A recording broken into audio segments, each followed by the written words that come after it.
if we look at the hierarchy of the most disliked people in Canada, you've got Justin Trudeau, Chrystia Freeland, and then NDP butt kisser Singh, Jagmeet Singh.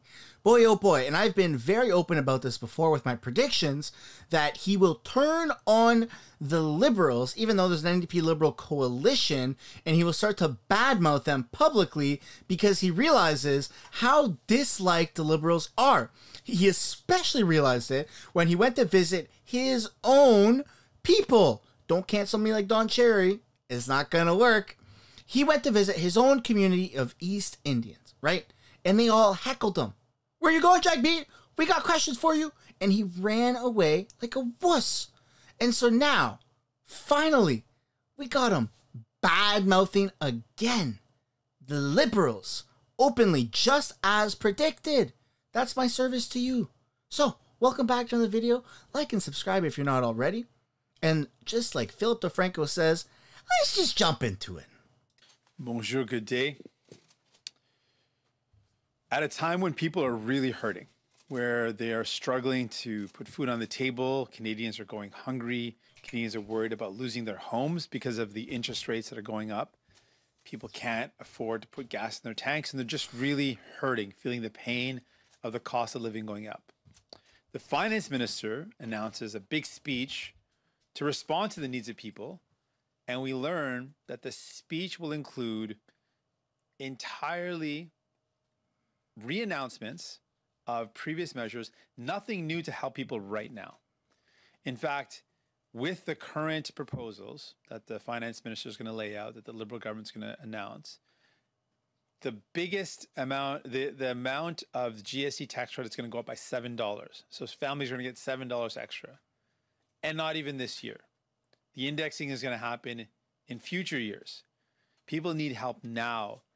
In fact, this announcement is only going to make people more cynical. It doesn't actually respond to the needs of people today. And it gives people hope by saying they're going to respond to the needs without actually doing anything. So I want to be... Congratulations, Jagmeet. Finally, something that people can agree with you. Wow, I never thought I would say that. Clear. What Canadians need right now is immediate help in their pockets. They need to know that they're going to get financial supports as soon as possible. Mm-hmm. Our plan is to do exactly that. Let's send money directly to the people who need it most. Let's increase the Canadian child benefit significantly. Let's increase the GST tax credit in a real way. We know people get that quarterly. These are real concrete steps to put more money into people's pockets, into families' pockets. And we know we can pay for that. The government has experienced a windfall with more GST revenue. We know that many corporations have seen record profits. It's been an incredible year for those at the very top. They should contribute their fair share. We can use that to redistribute that wealth to Canadians. Is that a Rolex? Is that a fancy Rolex on your watch?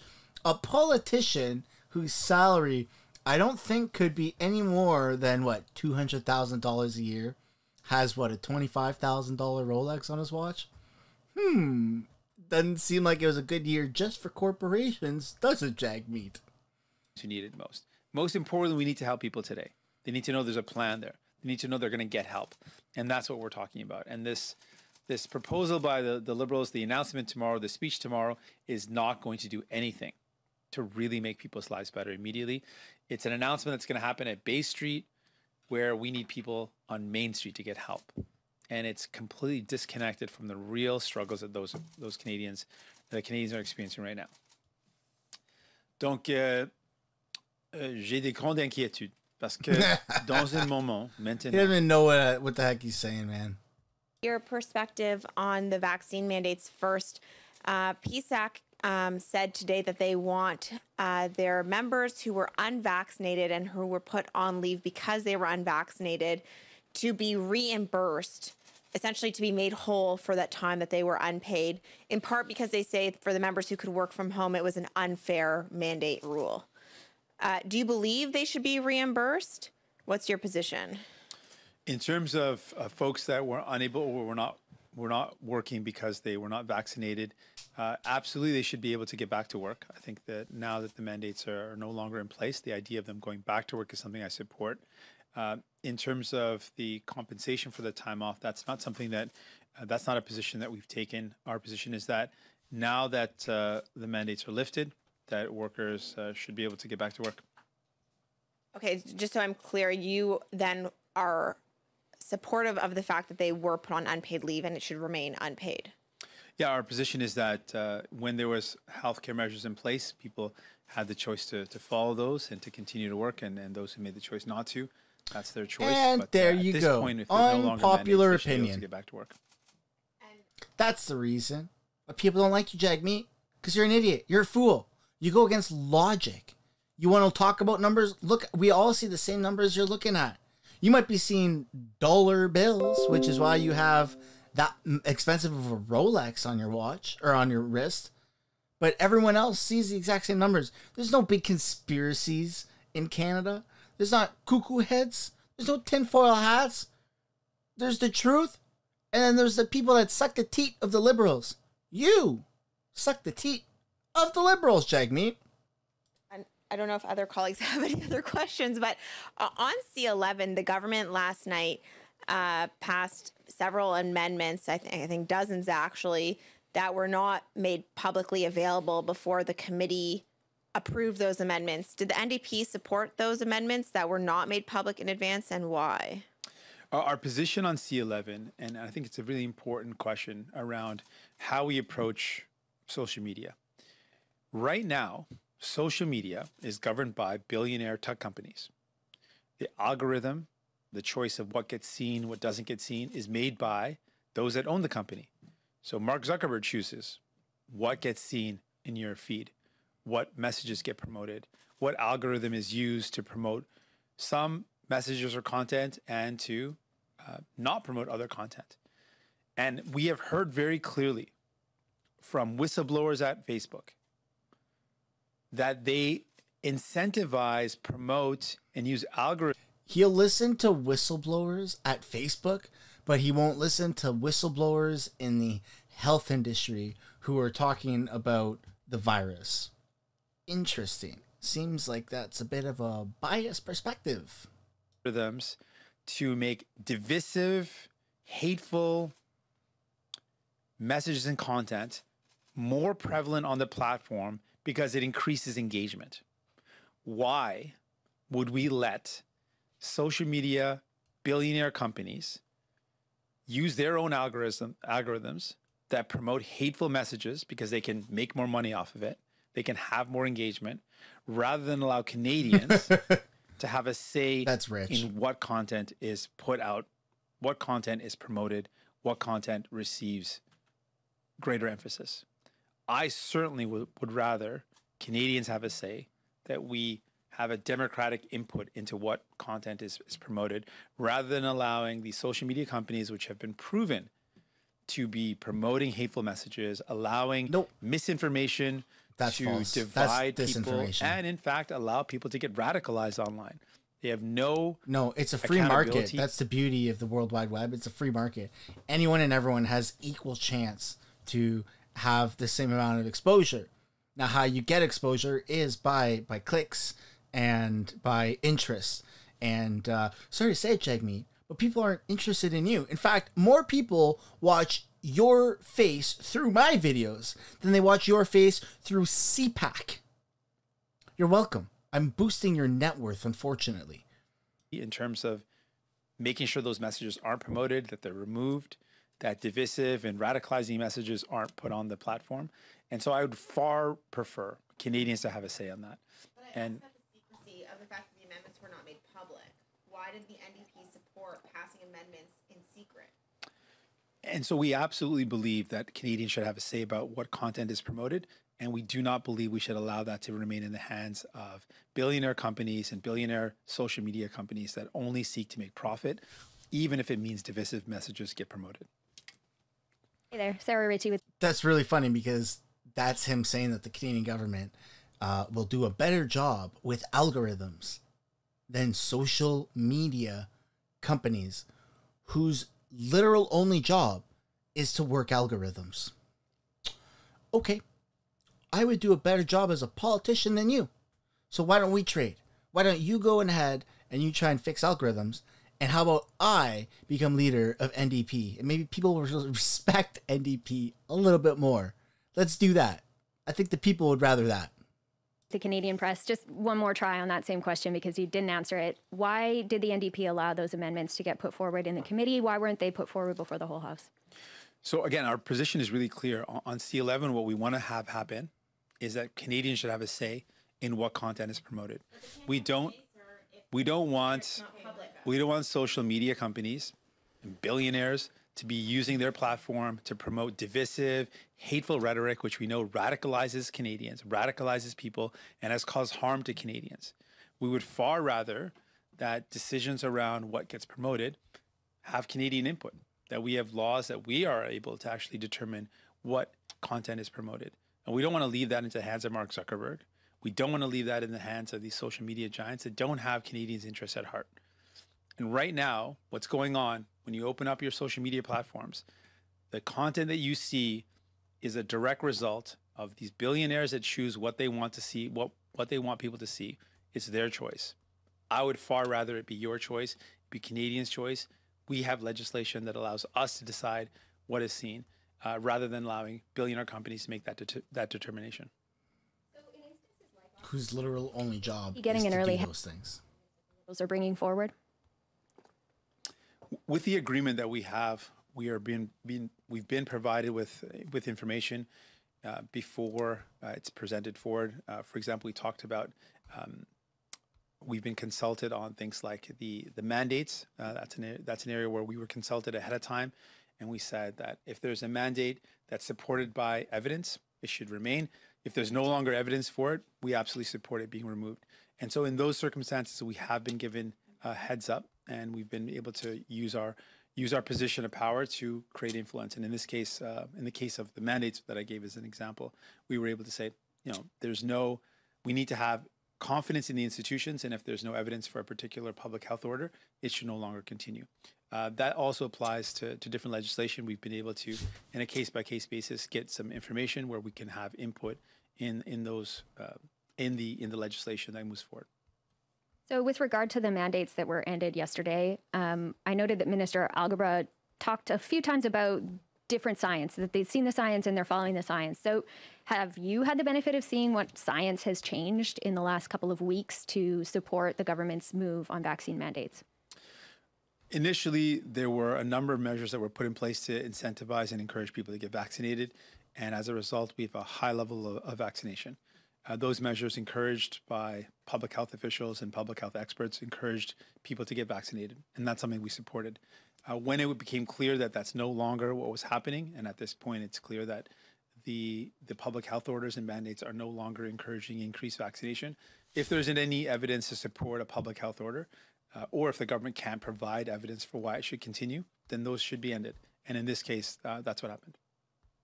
Just back to today's announcement then really briefly, you're talking about consultation and the power that the NDP is able to wield. I'm taking it from your announcement earlier today that this power doesn't extend to what's being announced or re-announced tomorrow. Why haven't you been able to push forward your agenda on this particular subject? Well, at the end of the day, this is a Liberal government we're dealing with. And while we are given some information ahead of time, and while we're given opportunities to consult, the government doesn't always listen to us. This is a Liberal government making decisions in their perspective, in their vision of what's going to help people. And we remain an independent party. We would not do the same things that this government's doing. We made it really clear. Right now, at a time when people are struggling and they can't afford groceries, they can't afford gas, and they're worried, literally worried about losing their homes, we've been saying that we need to send direct financial support to Canadians. And we can do that in a way that lessens the blow of the inflation and does not contribute to it anyway.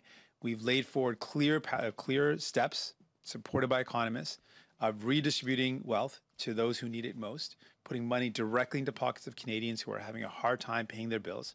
And that would be something that would help people right now. Given the recent reports, we've heard 1 in 4 Canadian is worried about, or is not worried. 1 in 4 Canadians says clearly they're going to lose their home if interest rates continue to rise. Given the report about 1 in 4 Canadians not able to feed themselves or that are going hungry, given those real concerns of Canadians, we need to provide real help to people. The Liberal government has taken the approach of saying, first of all, it's not our fault. We also agree that it's not the fault of the government, but it is the fault of the government if they don't respond to the needs of people. And it is not sufficient to simply say we're better off than other countries. That does not feed families that are going hungry. That doesn't keep people housed when they're worried about losing their homes. So we've made it really clear our approach is different. We're a different party. Our priority is people and getting them the help they need. The Liberal government's priority has been very clear. They're making an announcement from the finance minister on Bay Street to people that aren't feeling the impact of the inflation, rather than speaking to real Canadians that actually need help right now, who are the ones that are struggling. I just want to go back to the... This is probably the most irrelevant politician. He has no say in anything. He's a nobody. Jagmeet is literally a nobody. He gets less votes than I would if I ran as a politician in all of Canada. He's completely irrelevant. And his words mean absolutely nothing. He sucks the teat of whoever is going to put more money in his own pocket and help him get additional Rolexes. He's lost the trust of his own community, his own people, right? They don't like him. Canadians don't like him. Questions about C11. I don't really understand your position. You're saying that Canadians should have a role in what's happening online, but your party decided they shouldn't have a role in the parliamentary process, and that through secret amendments to this bill that your MPs and the Liberals saw, you passed changes that are not transparent, that are not yet public. How do you justify doing that? I'm not asking you about the contents of the bill. I'm not asking you about your support of the bill. I'm asking you how the NDP explains why it supports this untransparent move in committee. It's not at all the case. We have a bill in front of Parliament that is about tackling the fact that right now the content that you see on social media is governed by billionaires that are only interested in making more profit. It's a free market algorithm. Mark Zuckerberg controls Facebook and Instagram and decides an algorithm that promotes divisive messages openly. It's become very clear. We have clear evidence that that is what they do, even if it hurts people, even if it radicalizes people. That's not true. Even if it's misinformation that's clearly designed to harm folks. They promote that because it makes them more money. I unequivocally believe that is wrong, and that it is far better for Canadians to have legislation that impacts. You know, I've never read it, but there's an email that came from YouTube directly that says the TLDR is, wow, Canada is crazy and they're trying to pass this new bill.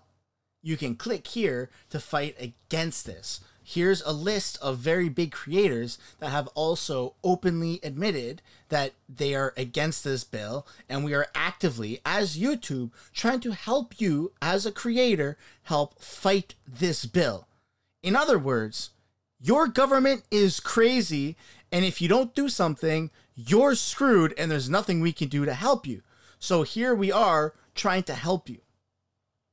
Powers us to have decisions or have determination around what is seen and what is not seen. We should be in a position to have power over the billionaires that are determining what's going to make them more profit. We should be able to say we want to have Canadian content seen.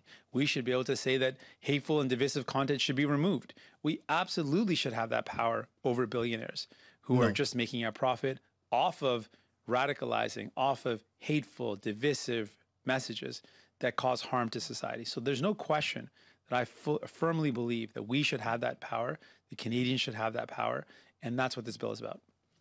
This concludes the press conference.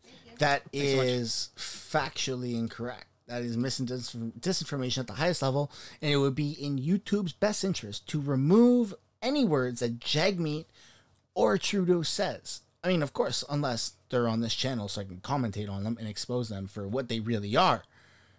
The politicians in Canada are doing nothing but trying to make this into China.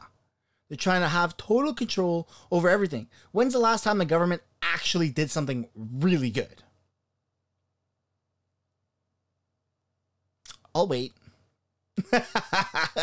Hard to think of one, isn't it? Yeah, well, that's because it's been a very long time. So, As a result, you've lost all of our trust, Jagmeet, and you will never, ever, ever get reelected as a leader ever again. That is my guarantee. Thank you so much for watching. Don't forget to like and subscribe if you haven't already, and I'll see you in the next video.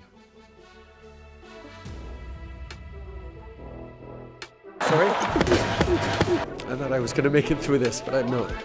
It hurts. Emotional damage.